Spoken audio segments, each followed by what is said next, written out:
This season turn it up to 10. Sorta like a bad habit, we gon' do it again.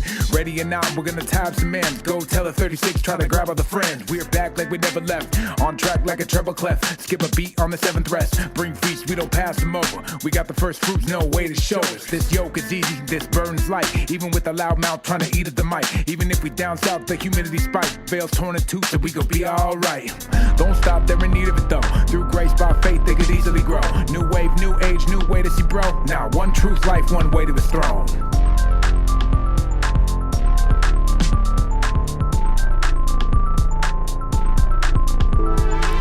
Can't live on that bread alone. Every word of God's mouth will fuel me on. That's scripture, that's Christ alone. That's grace alone, that's faith alone. All glory to God, cause that's his alone. Since the lamb's been slain, we can each belong.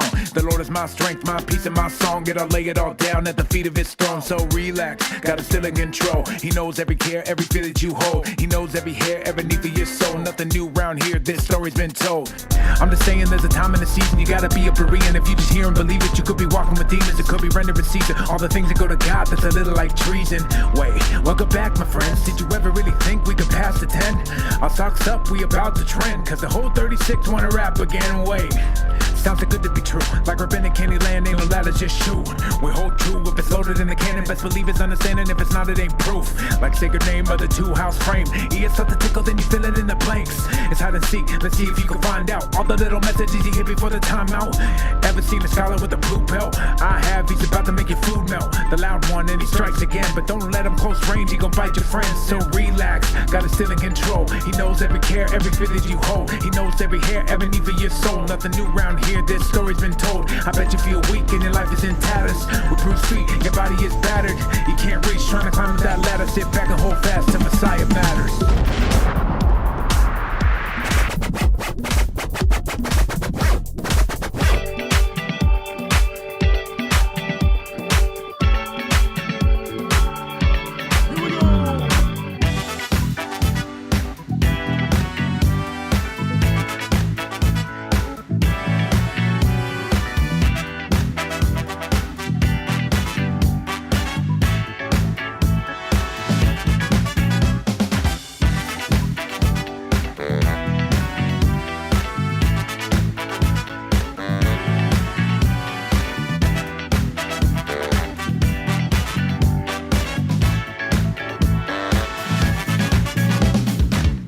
What's up?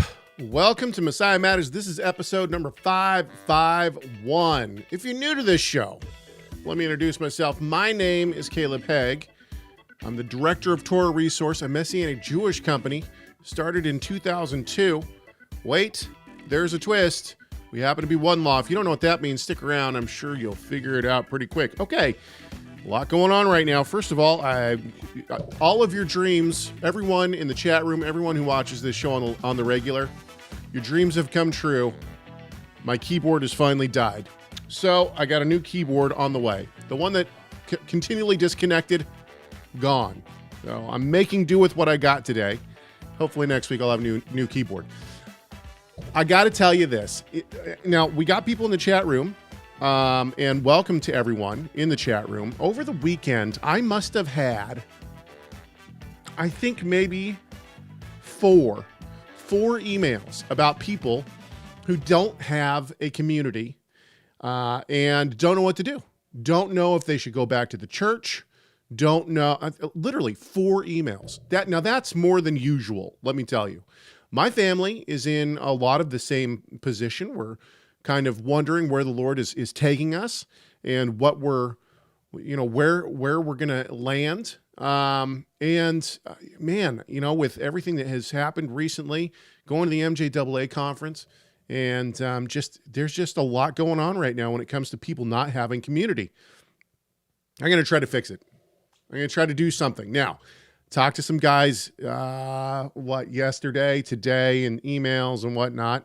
There's a couple of groups. There's a couple of things going on where people are trying to get networks together of either home groups or congregations. And so there's a lot that's on the horizon. Here's the thing, is that I've told every single person that I corresponded with over this past weekend who is looking for community and saying that they didn't have one. the truth is that this road of following Hashem, following Yeshua as our master, is a lonely road. It's a narrow road, it's lonely, and it's tough, all right? But we're growing, right? The Torah movement is growing, and I think that we're on the right path. So hang in there. Hopefully help is soon on the way. We'll see. All right. I wanted to throw that out there because I know I got a lot of people in the in the interwebs that are discouraged today, and I get it. Okay. We're going to jump right in. We're jumping right in, people. If you want to, subscribe to this YouTube channel. It really does help me. All right. This from a guy named Jordan. Now, Jordan and I have been corresponding recently. He was at SBL, Society of Biblical Literature. By the way, this year, I think I'm going to both. I'm going ETS and SBL. Normally, this past year, I didn't go to SBL, Society of Biblical Literature, because SBL is getting so liberal. It's LGBTQ everything, right? And it's pretty disgusting. But with that said, there are people presenting at this year's SBL. I'm not going to ruin anybody's announcements, so I'm not gonna tell you who.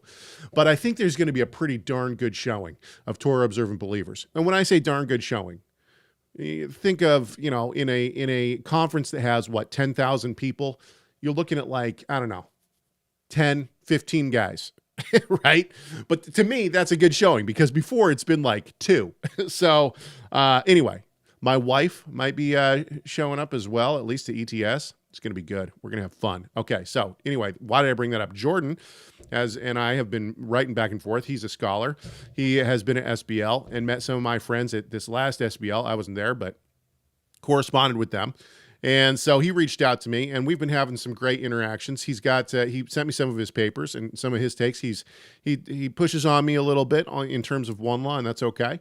This is what he says. He says, now this is all framed in our previous 2 months or however many months of one law discussions, right? And we've talked last week. We talked about this term Israel. What does the term Israel mean in the Bible, right? And I think it was the John 17 Project, who was in the chat room, gave us a great definition, biblical definition. The word Israel is used in 3 different ways. I think that was a great definition. I really liked it. Anyway, so Jordan writes, and he is talking about this term Jew, right? And so I discussed the idea that the term Jew, I think it's actually becoming more of an overarching term for anyone who is in the 12 tribes, even in the first century. I think it's starting to mean that. And I think Paul starts to use it this way as well. Now, there is debate on this. I'm not trying to say that this is a shut and dry case, but I digress. This is what Jordan says. He says, I think you should consider that Rabbinic Judaism holds 2 somewhat contradictory ideas about the word Jew in the textual tradition and among learned and observant folks today. Your average secular or less observant Jew might not hold these ideas. There is both an ethnic understanding of Jew, such that converts to Judaism only become like a Jew upon conversion, but do not become an actual Jew. Now, he's going to reference, I think, the Talmud, the Bavli Talmud, the Babylonian Talmud. I haven't looked at the Hebrew on this. So I'll give you my take on how I've always read this passage of the Talmud. Okay, for those of you who are new, by the way, we don't hold the Talmud as anything like scriptural or anything like that, but it does show us the mindset of Judaism, especially in the era that it was written, and even after that, in some cases. Okay, so he says, let me figure out where I can break back in. There is both an ethnic understanding of Jews, such that. Let's read this. Let's try it again. I'm working on 3 hours of sleep here, people. Give me a little grace. There is both an ethnic understanding of Jew, such that converts to Judaism only become like a Jew upon conversion, but do not become an actual Jew. Quote, once he has emerged, he is like a born Jew in every sense. So let's stop right here. By the way, that's the Bavli Yavne 47b. Text says Israel. So the way that I've always taken this is that once he comes out of the water, he's as if or as if he is a Jew, right? So he's considered a Jew. That's how I've always taken it. However, Jordan makes a great point here. I have to look at the word like or as, right? And see if there's more, because I think the rabbis actually hash this out a little bit more. But let's keep going with Jordan's point, because he's actually having me read this in a way that I've never read it before. So that's important, and I think it's really good. Okay, so let's keep going. There's also a Tannaitic reading that understands that understands ger as an ongoing identity that can only be erased by marriage to a Jew. That is, the children of two converts are also called gerim in this tradition. The latter tradition is not mainstream, though today, because of the second meaning of Jew below. Okay, so here's his second meaning. There is also a non-ethnic understanding of Jew/Israel, which is found in the Talmud. Quote, Rabbi Yochanan said a different explanation of the verse. Actually, Mordecai came from the tribe of Benjamin. Why, then, was he referred to as Yehudi? On account of the fact that he repudiated idol worship. For anyone who repudiates idolatry is called Yehudi. Bavmi Megillah 13a. In this understanding, this is now Jordan, in this understanding of Jew/Israel, a convert would become a Jew because it is also a non-ethnic term. I think the best way to reconcile these contradictory viewpoints, if that is desirable, is to understand Israel as, and keep in mind here that the word Jew here is being he said in the previous text that it's the translation is actually Israel. So the best way to reconcile this, if we want to do so, is to understand Israel as a non-ethnic entity that can receive converts, and Jew as an ethnic identity that cannot be entered into by outsiders. This is how some modern Jews talk about born Jews versus Jews by choice, tapping into this contradictory understanding of Jewish identity. Yeah, no doubt. Burning Bushcraft says triple shot. I got my coffee right here. I woke up at 2:30 this morning. I could not get back to sleep, so I just got up. Sorry, it's affecting my reading. Anyway, okay, so this is really interesting, and I think he's actually right. I think that Israel, so one of the reasons that I don't use Israel in that way is because I don't think enough people around me know what I mean. When I say that a Gentile can become part of Israel, there's all sorts of alarm bells that go off for people, right? Because there's still this concept, and Jordan admits this, right? That even among Jews, this isn't 100% accepted. But I completely agree. I think that the ethnicity factor would be like Jew, right? A Jew is someone who is of the 12 tribes of Israel, in my opinion, at least the way that I use it, okay? And then the term Israel is the covenant people of God. And we're going to talk a lot today about covenant people of God and what that actually means. Because I'm in a headspace right now. I'm considering writing an article, and the article is on exactly what we've been talking about exactly what Rudolph is afraid of. So for those who missed it, Rudolph made this comment in his article on One New Man, where he basically says, well, the problem with one law is that either you erase Jewish identity or you erase Gentile identity. And so I've been asked to write this paper on, does one law theology erase Jewish identity? And I've been going back and forth with the people who asked me to write it, David Wilbur being one of them, who's a dear friend of mine. And so these conversations are really good because we're kind of hashing these ideas out as we go. But, and I just wonder, do the scriptures actually care? Should we actually care about maintaining this idea of Jewish identity? I'm not saying that Jewish identity is erased. However, the idea that what's more important to me? that somebody knows I'm Norwegian by blood, or that someone knows I am a follower of Yeshua and that I am a covenant member. To me, ethnicity means very little.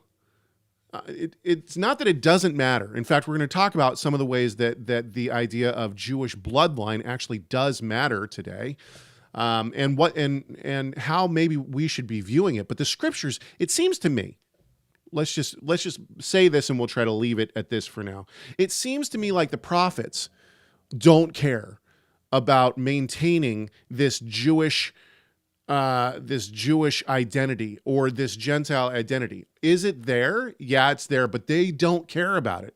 In other words, when the Gentiles start eating kosher, they don't care. Like they just say, hey, look, Isaiah just says, look, the Gentiles aren't going to eat pig's flesh anymore, right? And everyone's going to come up from new moon to new moon and Shabbat to Shabbat. And in the same way, Zechariah is like, hey, you know what? The nations are going to come up and celebrate Sukkot. He's not like, oh, but you know what? That might offend the Jewish identity, right? It just, and I guess maybe for me, and let's try to be fair to other people and how because I've never been in that headspace. One of the reasons I've never been in that headspace is because my mother is not Jewish. My dad's Jewish. And so the non-believing Jews have always said, well, you're not Jewish. So I've been in this, and then you have people like Rudolph and Keicher and Juster who are going to say, well, we don't care. Patrilineal bloodline matters, right? And I tend to agree. That's fine. My father's Jewish. So to the detractors like Rudolph and Juster and these guys, they would say, well, you're Jewish. So what is it? Well, I don't really care because I'm a covenant member. So if you want to say that I'm Jewish because my father's Jewish, absolutely, then I'm Jewish, and I'm happy to take on that bloodline, like identity. That's totally fine. But if the Jews are like, well, you're not Jewish, okay, fine, I'm a Gentile. I don't it doesn't bother me one way or the other. Why? Because I don't find my identity in bloodline. I find my identity in Yeshua. I am, this. We talked about this last Thursday in the 1 Corinthians class. For me, I am in Messiah. And this is one of Paul's great theological catchphrases, right? It's used, I forget the numbers. I think it's used 76 times. In Messiah is used 76 times in the apostolic scriptures. Of those 76 times, it's 73 are used by Paul. Only 3 are used by someone else, and it's Peter in 1 Peter. So yeah. Yeah, and I mean the John 17 project. Yeah, I mean Caleb, right? I believe Caleb was a Gentile. He was a Kenizzite. The scriptures have no problem with just integrating Caleb into the tribe of Judah and then presenting him as a as a part of Israel. Here's the other thing. If you have people who are, let's put it into a different culture. Okay, let's say Zimbabwe, right? There are people from Zimbabwe, and they go out and they meet, they come to America and they meet a bunch of, white Irish people or whatever, it doesn't matter. But these people are so taken with the Zimbabwean culture that they start adopting these things, and they travel to Zimbabwe, and they're just taken with this, and they start. I mean, what word should we use? Appropriating the culture of Zimbabwe. And now you have these people in America who are dressing and acting and adopting this culture. Is that erasing Zimbabwe culture? No, it's expanding it. I don't think it matters that the person who is in love with the culture and in love with what's going on there is not from there. That, to me, that doesn't make any sense. Okay. New Jerusalem describes as having 12 gates in Revelation 21:12. Okay. New Jerusalem having 12 gates in Revelation 12 through 21. Since there's not a gate for the Gentiles, they got to blend in somewhere as believers. Exactly. I think it's because we ingraft to a tribe. So this is okay. Thank you. Thank you, Burning Bush Crap. This is an interesting point. And the reason I think this is so interesting is because the prophets still talk about the Gentiles. The Gentiles will come up and, right, the nations and the Gentiles will come up and they will celebrate Sukkot. They will celebrate the festivals, right? So there's still this distinction, and I'm playing with the idea. I've been playing with this for a long time. I'm becoming more and more convinced that location specific, that it's location specific theology. What I mean by this is that if you are a Gentile, someone from the nations who becomes a covenant member through faith in Yeshua, and you move, let's say, to Israel, and you're in the territory of Benjamin, what happens to you? You become adopted into the tribe of Benjamin. If you are a Levite, you become adopted into the tribe of Levi. And Isaiah 66:21 tells us that even some Gentiles become priests, right? And Ezekiel 46, I believe it is, says that Gentiles will get land rights in whatever land they graft into. But what happens if you're a Gentile who is out in you're not in one of the 12 tribes? Let's say that you're living in, Alaska.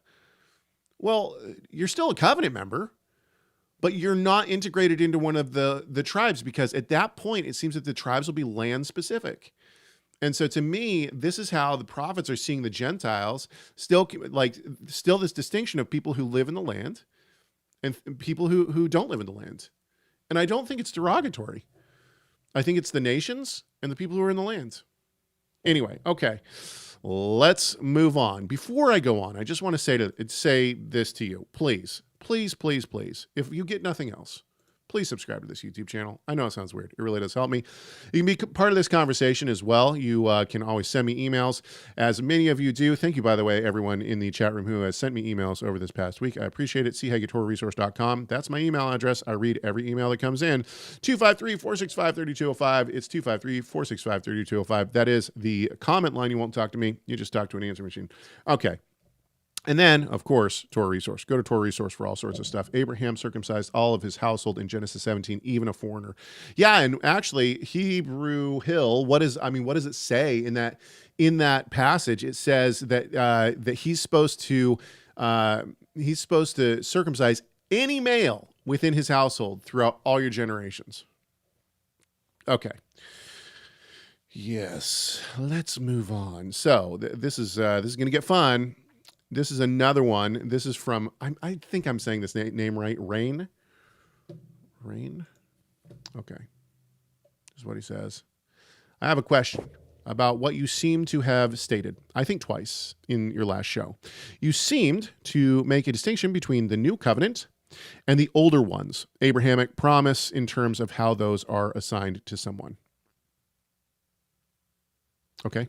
If I understand correctly, you stated that you enter the new covenant only by faith, and that is that this is the same for Jew and Greek. Correct. Native born and non-native born Israel, and I would fully concur. And you link this to being either a native branch or being grafted in. Well, I don't link. Well, okay. Yes, I think that that's what Paul is saying, right? Okay. But you also said that the promise of the land is given only to the native born, the Jews, and that they are in that sense special, or wording to that effect, if I understand you well. Okay, let's pause for a second. Thank you for this email. This is a great email because I think it's actually going to help us kind of hash out what I'm trying to say here. Yeah, I think that the covenants are given to the physical descendants of Jacob. And one of those covenants is the land grant treaty, right? The land grant treaty is given to Abraham. Now, there's other covenants as well, right? The Mosaic covenant is given to Israel, which is, by the way, a mixed multitude. So it is Jew and Gentile. I don't dispute that in any way, shape, or form. But I would say that the physical descendants of Jacob, or the people that are seen as Israel, who are given the 12 tribes, right? The 12 tribes within the land, those people, and I'm going to say that it's an ethnic group at this point, right? Or at least predominantly one ethnic group, is given the charge to maintain the covenant.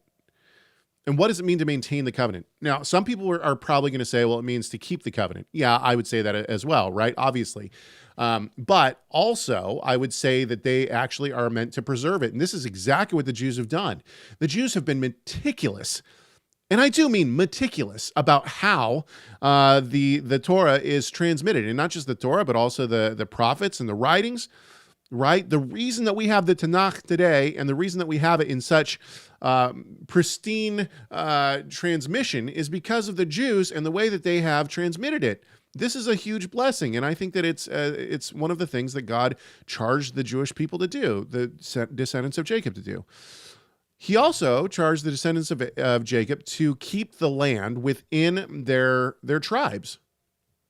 Does that mean that somebody can graft into a tribe? Absolutely, and we've already talked about that even in this show. But let's keep going.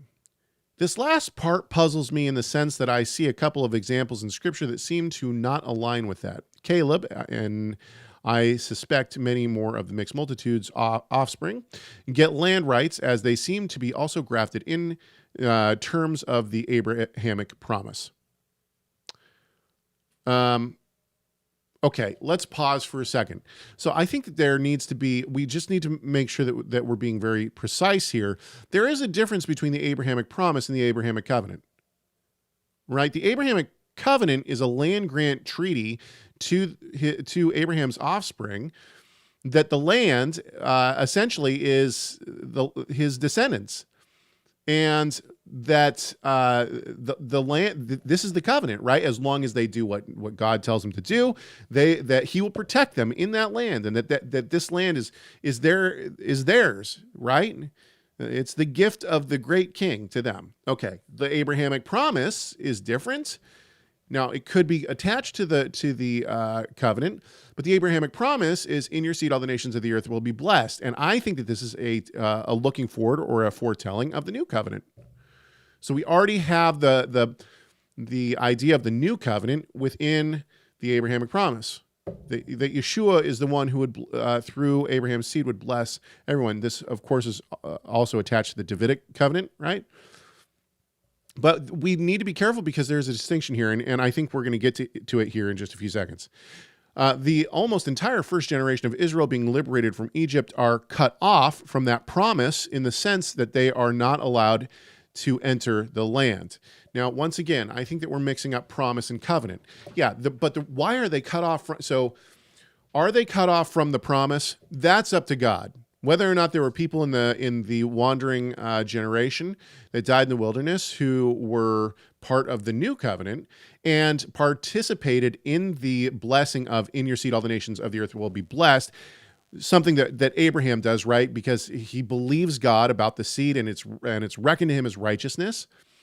So are there people in that generation that wander in the desert who are part of that same blessing? It certainly could be, right? And we would assume so because Moses is part of that. Caleb and Joshua are part of that.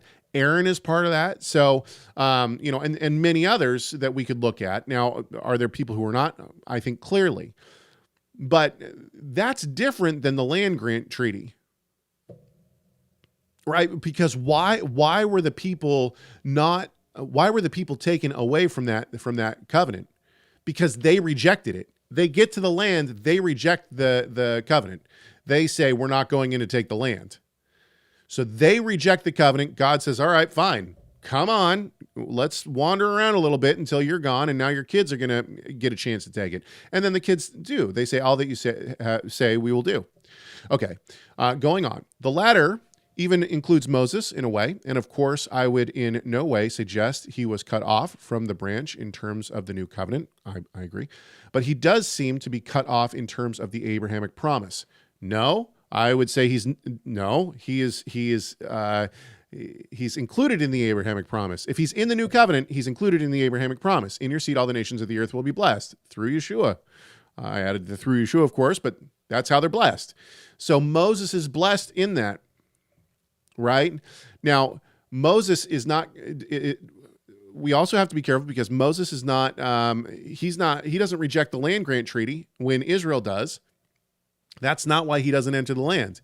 He doesn't enter the land because he strikes the rock, right? God tells him to bring forth water from the rock. He strikes the rock. He does something that he's not supposed to do. And then God says, all right, you know what? That's it. You don't get to go into land either. So we have two very separate accounts here. We have one of Israel saying we're not going to accept the land grant treaty by saying we're not going into the land. And then you have a separate event where Moses strikes the rock and God says, you're not going into the land now. So these are two separate events. But all of them, are not necessarily related to the Abrahamic Promise. They're related to the Abrahamic Covenant, the land grant treaty. Okay. Finally, the blessings and curses have as one of the most important themes that if Israel fails to keep the covenant, they will be taken into exile. So also being cut off from the Abrahamic Promise. Once again, I think that there is and I'm going to assume that the person who wrote this, Rain, is going to say, oh, yeah, I should have said covenant. But he keeps saying promise, Abrahamic promise, promise. No. We have to make sure that we're talking about the covenant here, not the promise. So the blessings and curses have, so it's not that Israel is not, and why am I such a stickler on this? Because Daniel's still part of the Abrahamic promise. He's still part of the new covenant, right? The new covenant, in your seed all the nations of the earth will be blessed. The new covenant, I think, is the outpouring of that promise. So Israel's exiled. Daniel's part of that. Daniel goes up into Babylon. Okay, and he still is a covenant member. So he's not exiled from the Abrahamic Promise. He's exiled from the land, which would be the land grant treaty, the Abrahamic Covenant. Am I making sense here? I mean, am I off, chat room? Anyway, okay, let's keep going. Let me know if you think I'm off on that. Let me know. So it seems that mainly the Abrahamic Promise, the here and now older covenants, were inherited. The land follows the being grafted in, being cut off regime, where you could argue that the new covenant exactly does not follow that. As all that are saved by faith, no one is grafted in from birth. And if we hold to once saved, always saved, then also no one can be cut off from that. So the branch metaphor would then apply to the land rights more than to the new covenant. I disagree with that. And I'll tell you why. So I think that the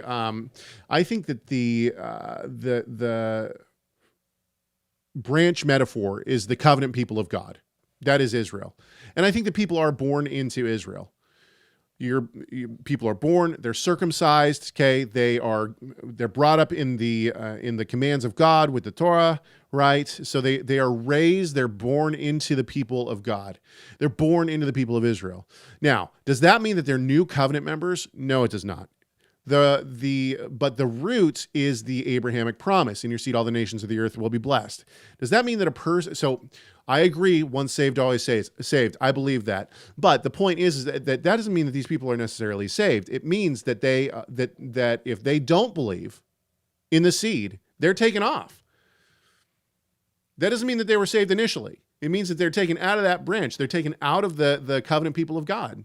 Now, if they come to true faith, what happens?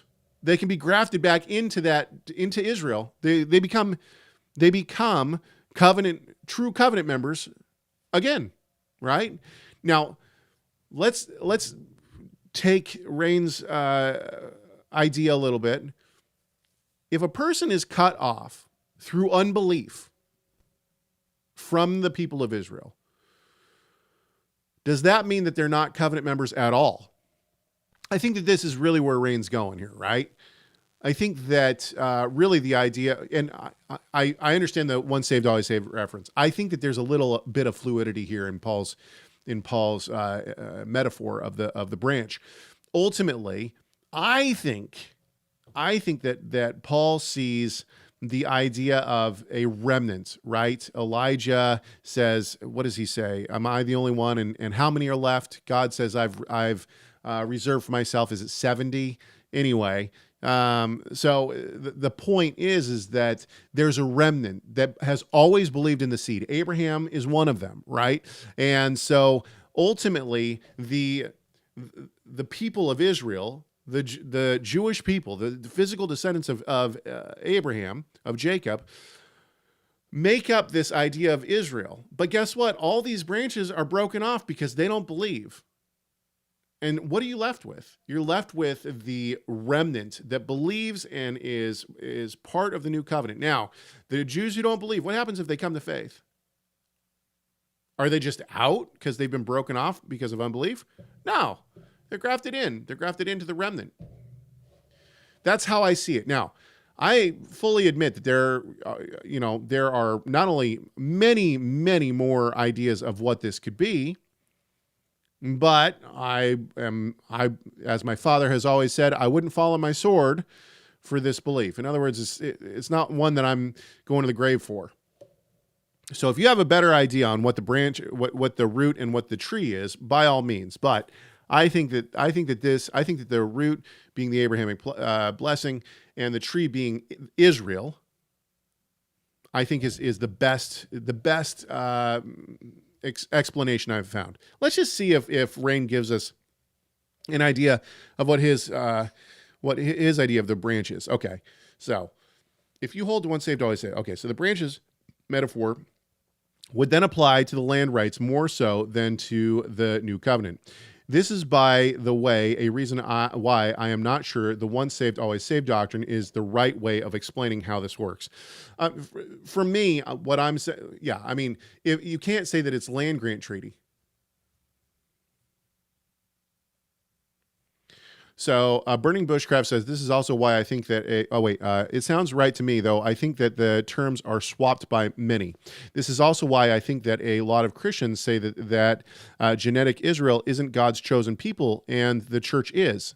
I didn't understand the distinction, this distinction until just this morning upon listening to last week's show.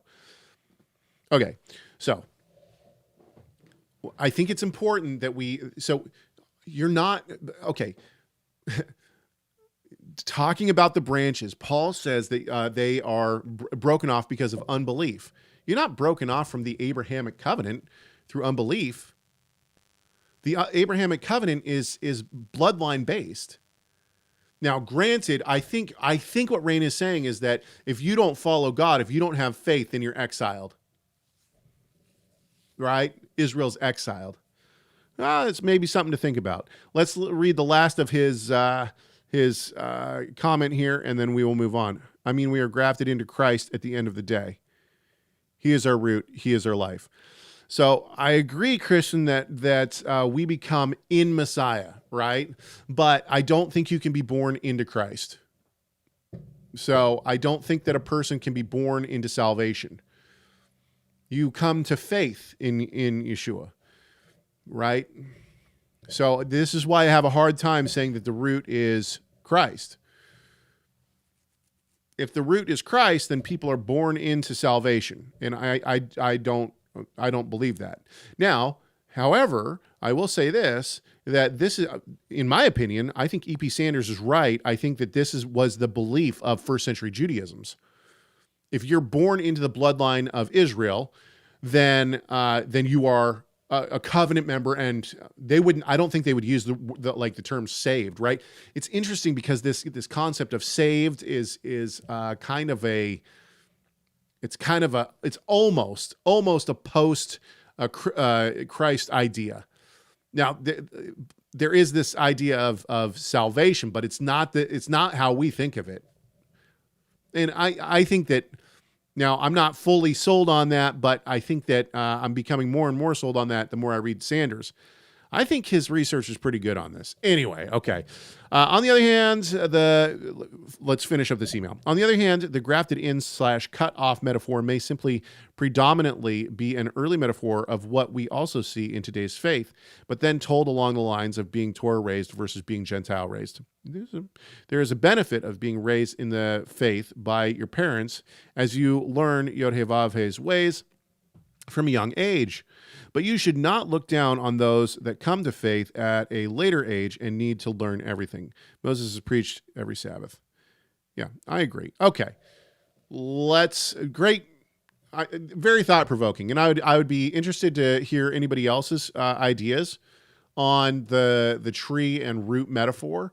send them on in. All right. If you have an idea on that, send it on in. chegg@torahresource.com, chegg@torahresource.com. As we transition to another email, don't forget to subscribe to this YouTube channel. Okay, let's go. Yeah, this is a good one. To the Jew first. Hello, Caleb. Hello. I have been listening to your recent podcast regarding Messianic Judaism and the movement's perspective on Gentiles. I noticed your point about how some leaders prefer that Gentiles do not follow the Torah to avoid blurring lines between Jews and non-Jews. I don't want to give any personal information here. He talks about a congregation he's been attending. I don't know. I think this is okay to read. I don't think this is a problem. I've been attending a congregation where the pastor takes a very different approach that I have never heard before and don't agree with. I would like to get your perspective on his view. He teaches that Paul describes a Gentile Great Commission, specifically directed toward the Jewish people. In his view, the primary focus of evangelism for Gentile believers should be to Jews. And he argues that only Messianic Jewish congregations truly fulfill the gospel call because the gospel is to the Jew first. Let's pause for just a second. Okay, thinking back to my last show, our last show last week, right, where we talked a little bit about, like, I talked a little bit about my journey, and somebody asked about, like, well, you were kippah, then you were bald, now you have a hat. What's going on? And this is like kind of seeing the different stages of what I would consider my practice. And I think the one thing I didn't say last week is I don't think that how a person practices, whether you're going to take on more of a Reformed Christian church practice or whether you're going to take on more of a Messianic Jewish practice, I don't think that necessarily matters. What I think matters is loving God, keeping the commandments. And so, in my opinion, keeping the commandments would be things like that the mainstream Christian church doesn't do, are things like wearing tzitzit, keeping kosher, keeping the Sabbath, keeping the festivals. And these are really the main four things that are different between my theological position when it comes to practice and the church. But if you're doing those things and you're doing those things within the confines of a Reformed church, great. That's great. I did that for years. And so, in my opinion, the way we walk out the commandments is somewhat fluid. And I think it's fluid from congregation to congregation. So, do I think that the Messianic Jewish synagogue is the only way to walk out the commands? No, not necessarily. I don't necessarily think that. Now, we could talk about the strengths and weaknesses of different practices in terms of keeping the commandments. But ultimately, this is one of the reasons that I don't have a problem. If somebody wants to, was raised Jewish and they come to Yeshua and they say, I'm going to take my kippah off and I'm never going to wear it again. And, I'm going to start wearing suits and, or I'm going to start wearing jeans and a t-shirt instead of, what I grew up with a black suit or whatever. Great. Baruch Hashem. That's fine. Now, do I think a person should still be wearing tzitzit and keep kosher? Absolutely. Keep the festivals, keep the Shabbat? Absolutely. But that can be done, and it doesn't have to look like modern day Judaism. Okay. So I'm not convinced that this idea of the best way, I don't think the best way to necessarily evangelize Jews is to have Messianic synagogues. Now, I think that Messianic synagogues are wonderful, especially for people who have come out of non-believing Judaism and especially want to maintain that form of practice. And I feel much more comfortable in a Messianic Jewish synagogue than I do in a Christian church, personally. But ultimately, I don't think that the Messianic Jewish synagogue is necessarily attracting a bunch of non-believing Jews. In fact, I think that they hate it. So I know that there's been miraculous stories of Jews coming to Yeshua through these kind of ministries, but I don't think it's overwhelming. I don't think that the numbers, people, non-believing Jews aren't coming in droves to the Messianic Jewish synagogue and saying, "Oh my word, I didn't know this was here," kind of a thing. Anyway, okay, let's keep going. Under this teaching, the Torah is not considered necessary for obedience, but participating in Jewish traditions is encouraged to make the Jewish people jealous and show them that Yeshua is their Messiah. It's interesting because if I present myself to a non-believing Jew and tell them that I am a Christian who keeps the Torah, but I'm not Jewish because they don't think I'm Jewish because my mother's not Jewish, I get much less resistance than if I say I'm Jewish and I believe in Yeshua. So, and I've known people who have had full ministries as Gentile believers who go to Israel and they just want to, they want to participate and love the Jewish people around them. And they've done very well in that, as opposed to people who are Messianic Jews who are trying to convert people. I'm not saying that there's anything wrong with either way of trying to share the gospel with people. I'm just saying that I'm not sure that Messianic Judaism is the way to necessarily make the Jews jealous and bring them to Christ. However, if it's working, great. That's not why I'm a Messianic Jew. That's not why I practice like this. I practice like this because I find it to be the best way for me to live out the commandments. And I think that it's one way to draw near to God, right? James tells us, draw near to God and he will draw near to you.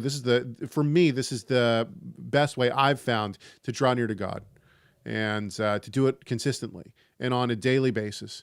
And so for me, my practice is not evangelical first. Now, I'm not saying that we shouldn't go make disciples. What I'm saying is that my first and foremost, when it comes to why I practice the way I do, is because I want to serve Hashem. I want to serve God. That's it. And I want to serve the Mashiach in every aspect of my life. And the best way I personally have found for me to do that is in a Messianic Jewish expression. And I will admit that when I talked about this last week, but when my family was in the church, it was very difficult for me. But we did it because we felt like that's what Hashem wanted us to do. Okay, I have listened to many of your videos on the book of Romans. This leads me to a question. What does it actually mean for the gospel to be to the Jew first and also to the Gentile? In your father's commentary, he mentions that first should be understood as a matter of priority rather than chronology. I'm confused about the functional difference between those two concepts. If someone has priority over another, they are effectively first in both importance and timing. I think of it like medical triage, where the patients in the worst condition take priority and are treated first chronologically. Now, this brother goes on to talk quite a bit more about his experiences, but I'm going to stop there in terms of the email. Let's go to my father's commentary. This is my dad's commentary on Romans. This is page 29. Torah Resource. Go to Torah Resource. You can buy this commentary. To the Jew first and also to the Greek. Here, Paul explains the former all. The all includes both Jew and Gentile, right? So he says to anyone who believes, to all who believe, right? So the whole verse, I don't have it in front of me. I'm not ashamed of the gospel, for it is the power of God to all who believe. Okay, hang on. Now I got it. For I am not ashamed of the gospel, for it is the power of God for salvation to everyone who believes. So everyone who believes, right? This is important because ultimately the everyone who believes is everyone. To the Jew first and also to the Greek. And so obviously the question is, why to the Jew first? What does that mean? So, my father. Here Paul explains the former all. The all includes both Jew and Gentile, but we got a super chat. Hang on just a second. Now, I keyed this up specifically for it. Kingdom Seeker says, is feed my sheep how we serve Messiah, or was that strictly to the disciples? I wonder if some of Yeshua's commands were strictly to his 12. Very possible. And I think that applies also to us, that we're supposed to feed the sheep. But ultimately, you don't feed the sheep first, right? You have to be nourished first, and then you can go outwards. Thank you for the super chat and the comment.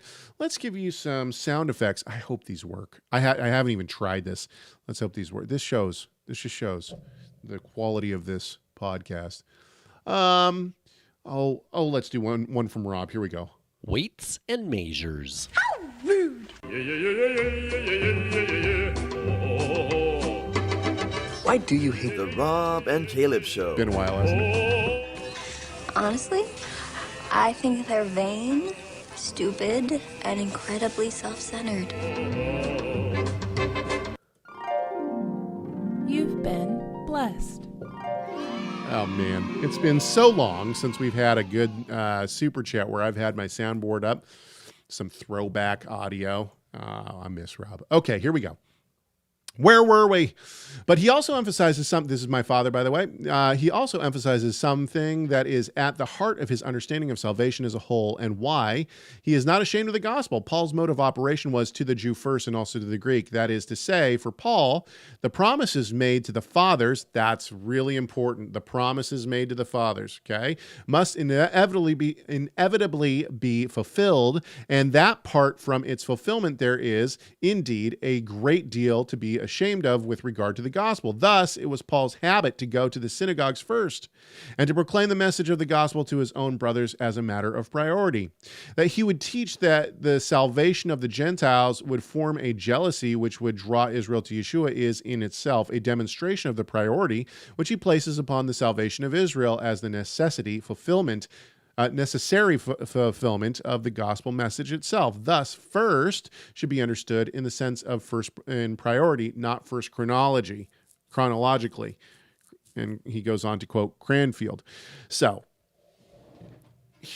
let me break this down, not only for our brother, but for everyone else. Here's how I think about it, right? The woman comes to Yeshua and says, hey, he says, I came only for the lost sheep of Israel. She says, yeah, but even the dogs get the scraps from the table. And whoa, okay, this lady gets it. So why did Yeshua say that he only came for the lost sheep of Israel? Why wouldn't Yeshua come for everyone? Well, Yeshua had to go back to the Father. Why? So that the Spirit could come, indwell the disciples, and then the disciples could go outwards. And who were they supposed to go to first? Now, first in chronology, right? So they go first in chronology, not in priority, but also in priority. But ultimately, the promise is made to Abraham and his descendants and Paul says this. Remember in Galatians, he says it says seed, not seeds. So, right? It was the promise was made to Abraham and his descendants when he said seed, right? So the point is that and let's go once again to let's see here. Let's go to Romans again. He says this in Romans 3. What then advantage has the Jew? Or what is the value of circumcision? Much in every way. To begin with, the Jews were entrusted with the oracles of God. So God gives the oracles and the covenants to this people group. And he gives them all these promises with these oracles and with these covenants. And now, what's going to happen? Well, all these things have come true, not in the way that they expected, but in a totally different way. Right? They're expecting a king Messiah who's going to come and overthrow Rome. And this is the salvation they're waiting for. They're waiting for the oppression of Rome to be taken away. Even Peter thinks this, right? He says, he grabs his sword, let's go up, I'm ready. Yeshua's like, get behind me, Satan. You don't know what in the world we're doing. Because it's appointed for me to suffer, right? I'm paraphrasing, of course. And so ultimately, these promises come true. The promise of in your seed, all the nations of the earth will be blessed comes true, but it comes true in a completely different way. Instead of a king Messiah who would overthrow Rome, what happens? Instead, you have a Messiah that is slaughtered by Rome. He is crucified by Rome. This is folly. My brain is in 1 Corinthians now because I'm teaching through 1 Corinthians. Come join me free Thursday nights, 5:00. Pacific time. So this is foolishness to the Jews and folly to the Gentiles. Why is it folly to the Gentiles? Well, because you tell a Gentile who doesn't believe in the God of Israel, so maybe all of the Greek gods, right? And you say, well, yeah, my God came in human form. Oh, really? He came, and did he overthrow all of Israel's enemies? No, he was killed by Israel's enemies. This is foolishness. You telling me you worship a God that was killed by his own enemies? He took human form for what? To be hung on a tree and cursed? This is ridiculous. So Paul says this is foolishness and folly to the Jews and the Greeks. Okay, so but this is what has happened. The message is totally different than what people thought it was going to be. It's not a King Messiah. It's something else. But we're saved through the death of this Messiah. He raises from the grave, and now we are truly saved. And it's not what you think. And so, who are you going to go tell? You going to circumvent the Jews, the people who have the covenant, the people who were given the promises? The Gentiles weren't told to keep these promises. The Gentiles weren't given the oracles and told, hey, keep these going. The Jews were. So who do you go to first? Well, the Jews were the ones given the promise. Go tell them. Go tell them that the promise happened. If they don't listen, or once they listen, you got to go out to the nations. So I think it's a chronology thing, and I think it's a priority thing. And we could try to separate those two, but I don't think that it actually matters. The fact is that yes, it's priority because they were given the promises. They were given the oracles. So go tell them. Go tell them what has happened. Tell them the good news.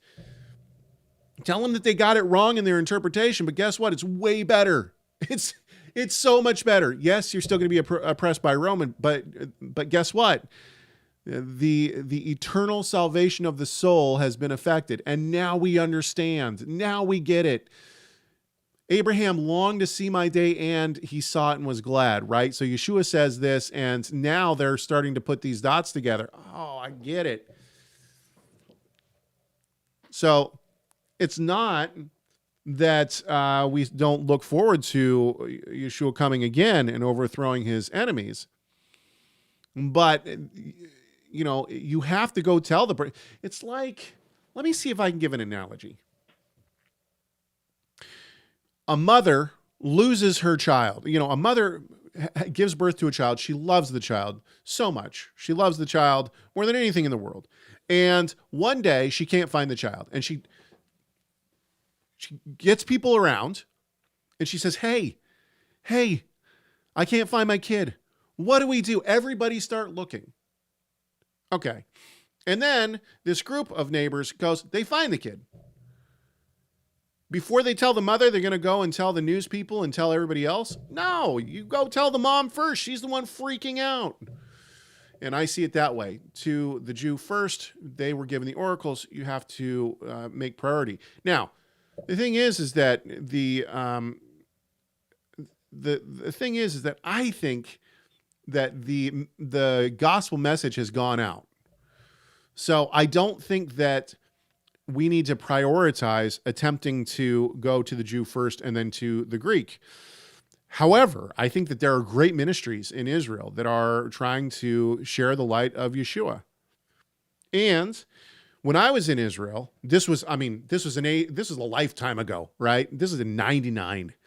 So I know nothing about modern Israel in terms of what it's like there now. I lived there in 1999 and 2000. When I was there, if you said that you believed in Jesus or you said you believed in Yeshua, they thought Holy Sepulchre. They thought, and I walked into the Holy Sepulchre just to see what it was, because I had no clue. Walked into the Holy Sepulchre, instantaneously wished I hadn't. Felt like it was pure paganism. People are rubbing rocks and crying and kissing rocks, and incense is everywhere, and it was odd, to say the least. I didn't like it. And my point here is this. Back in 99, I don't know what it's like now, but back in 99, if you said, I believe in Yeshua, they say, you believe in Jesus? If you said, yes, I believe in Jesus, what do they think? You're a Catholic. You're Holy Sepulchre. That's what you believe in. That's not what I believe in. Right? I believe in a Jewish Messiah. I believe in a sect of Judaism started by our Rebbe in the first century. All right. We've come to the end of it. I really hope that next week I got some great news for you guys. We got a lot of things in the works. Oh, by the way, if you've made it this far, go check out the new course on the TR Learning Center by Eitan Ben Levi on thinking critically. Yeah, good stuff. All right, guys, I appreciate y'all. If you want to get a hold of me, please do. I would love emails from you. Tell me what I should talk about. You know, push on me on things. Tell me what the branch is and the root. Shoot me an email, chegg@torahresource.com, chegg@torahresource.com. You can also call the comment line, 253-465-3205. It's 253-465-3205. Last but not least, please subscribe to this YouTube channel. I know it sounds weird, but it really does help me. All right. I hope that this conversation has done at least one thing. That's to glorify our great God and Savior, Yeshua, the Messiah. Why? I think you know why. Because Messiah matters.